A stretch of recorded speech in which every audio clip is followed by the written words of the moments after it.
yo antes que nada, porque si no va a parecer un fantasma corpóreo, está a mi lado el profesor, psicoanalista, psicólogo, Daniel Sanz, que también otras veces ha tenido la gentileza de participar en estos encuentros.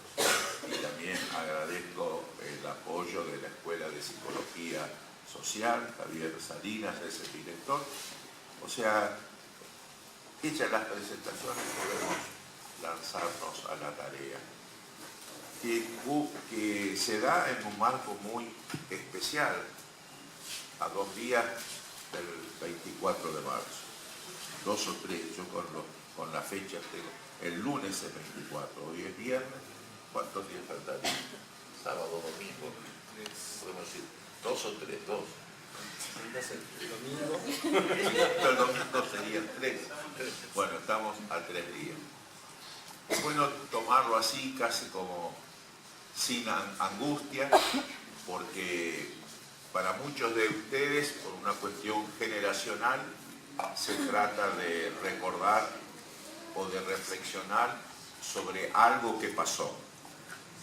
Para mí también por una cuestión generacional, pero también por mi participación muy activa en esa época en la defensa de los derechos humanos, se trata ya no solo de una cuestión de memoria, no solo de una cuestión general, sino también de una cuestión particular. Gente que amé fue víctima. Y yo no en esa dimensión de víctima sin retorno, como es el asesinato o una desaparición. Pero también pienso en esos días y pienso en mi expulsión de la universidad, pienso en los atentados con bombas que sufrí, pienso en mis 8 años de exilio y obviamente también entra en juego mi propia subjetividad. También tengo claro que por ser parte de esa historia y por haberla sufrido, tengo a la vez el derecho de no dejarme agotar en lo que podríamos llamar una faz de la violación de los derechos humanos. Y como tengo que ser también, y pienso que lo he hecho, riguroso en mis trabajos, y quiero seguir haciéndolo, y como empecé a trabajar, yo recuerdo, yo me recibí muy joven de abogado, que es una de las profesiones que he ejercido. Era un muchacho, un chico, recién había cumplido 21 años, estoy hablando del año 1961, que hace 53 años que me recibí.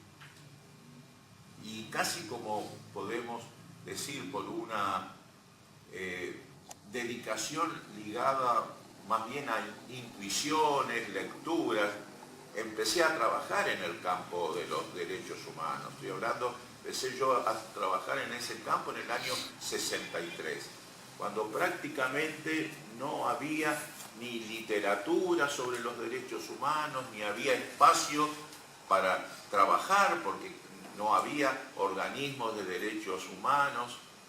Tuve que contribuir a formar los primeros, y no había como un ambiente ni de contrariedad frente a los derechos humanos, ni tampoco de, digamos, de afinidad. Era un tema sobre el que no se hablaba, no estaba en el escenario público. Y es entonces, digo, que como mi trabajo en los derechos humanos empieza ya, insisto, a principios de la década del 60, tengo que ser fiel con lo que fue mi formación y con mis ideas sobre el tema. Y en síntesis diría, tenemos que tener conciencia que los derechos humanos no se agotan cuando lo que corresponde a una violación de uno de los momentos de los derechos humanos. Y como los he sufrido en carne propia, puedo entonces ser fiel y decir, vamos a hablar de esa faz del terrorismo de Estado. Pero los derechos humanos no es solo cuando ocurre el terrorismo de Estado. La pregunta más fuerte es, ¿y en otras épocas, cuando no hay terrorismo de Estado, hay vigencia de los derechos humanos? Simplemente, y al decir simplemente, le doy también la importancia que tiene el hecho.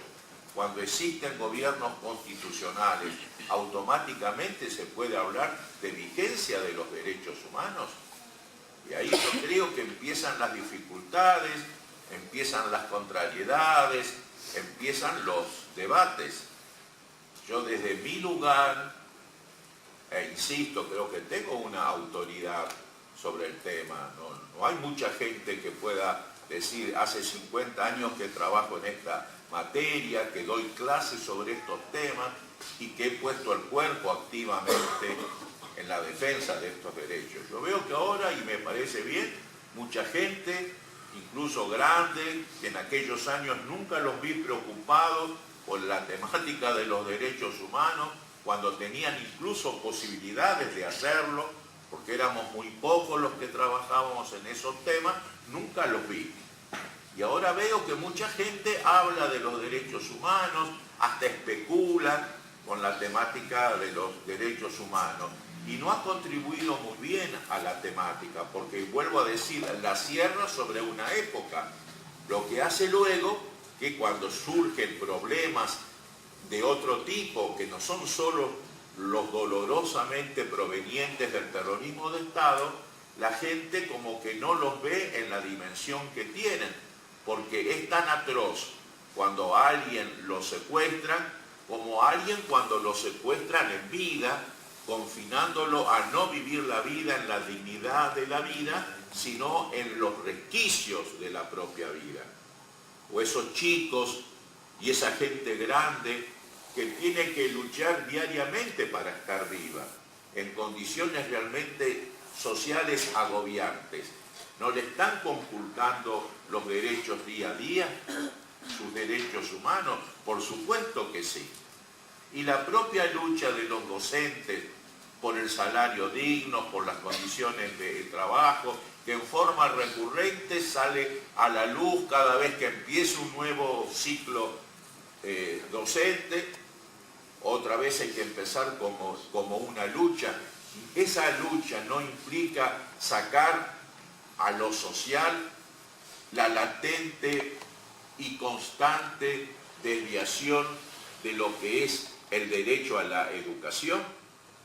Muchos de ustedes, la mayoría, me conoce demasiado bien porque frecuento más Roca que mi seccional de origen, que es Chipoleti. Frecuento más Roca porque vivo más próximo, porque el lugar de compra, el lugar de recalar, buscando cosas, buscando cultura, buscando las cosas necesarias, es Roca más que Chipoleti.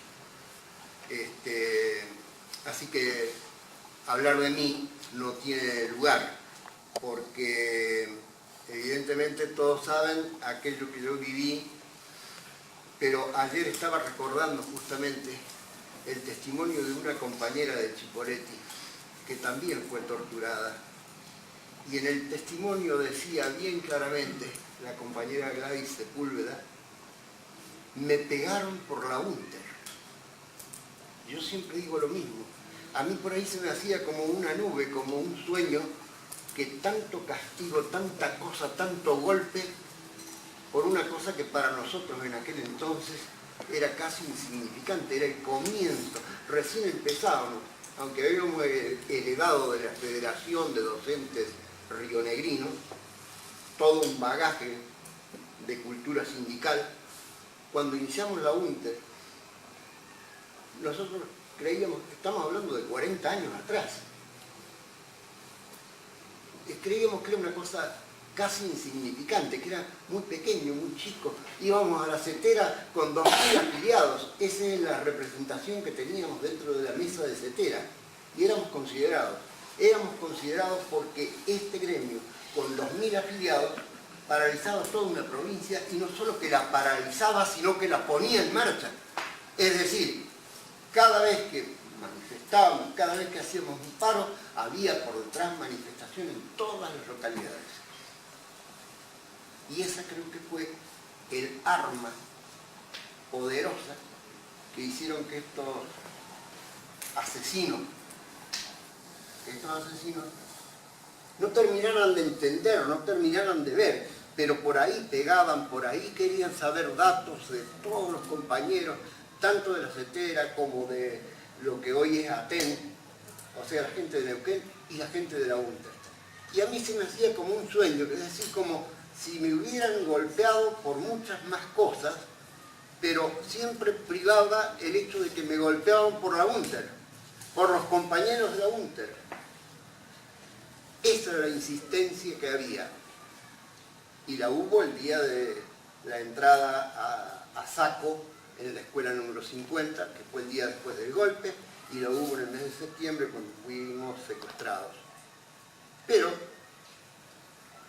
cuando leo el testimonio de Gladys Sepúlveda, y después la encuentro ahora en el momento, hace unos días, cuando fuimos a ver el lugar donde habían sido torturados, el lugar conocido como la Escuela, un edificio que está detrás del batallón, ahí me encuentro con Gladys y me dice, sí, es verdad lo que dice mi testimonio. Me golpeaban por la UNTER, me preguntaban por la UNTER y por vos. Esto lo quería dejar en claro, porque les vuelvo a decir, yo siempre lo digo, pero me parece que fuera una cosa así borrosa, una cosa que no pudo ser, y sin embargo fue. Y el testimonio de Gladys me confirmó lo que yo tenía así en nebulosa. Lo que yo quería transmitirles hoy es que la lucha por los derechos humanos, concretamente, no se agota en pedir juicio y castigo para los genocidas. La lucha continúa y nosotros seguimos siendo los propietarios de esa arma poderosa que es la escuela, con todas las posibilidades que nos brindan los colegios, las escuelas, la universidad, escuela, en el sentido amplio, con el sentido de comunicación que tenemos con la sociedad, a través de alumnos, a través de padres, a través de toda la comunidad. Nosotros estamos comunicados y no podemos torcer la mirada, perdernos en otras cosas y hacernos los olvidadizos o los que no queremos mirar cada una de las cosas que van sucediendo y que van violando hoy los derechos humanos.